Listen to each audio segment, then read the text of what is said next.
I'm here in Sydney and we have been burning the midnight oil. I'm really excited because we have just cut the documentary for the new Taking the Gap materials and it's all ready to go. You'll remember that we began in Adelaide with the first of the Taking the Gap in the series, and the idea was that we would transition through the Matthew 10 passage and take the gap from theory to practice, not just listening to Jesus' words, but actually doing what he told us to do. Well, we've just cut the documentary and developed the training materials for Taking the Gap Volume 2, which took place in London.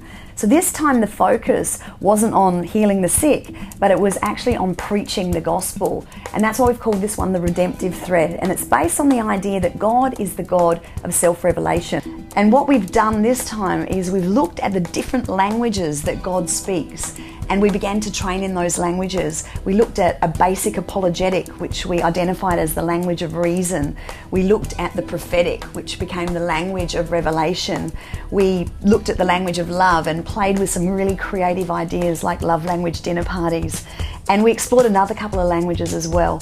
So based with a group of ordinary believers in London, we undertook that journey to begin to learn the languages that God speaks in revealing himself. So with the training materials, you can expect all the same resources that you got last time for the Taking the Gap first series, but this time we've got more footage, we've got more teaching, we've got more online support resources. It comes again in a 2-part digipack, 2 discs, 10 sessions, lots of online resources. If you'd like to as well, you can also follow the journey of the Taking the Gap team based in London, and you can follow that on NCMI TV. It'll be uploaded very soon and you can follow week by week.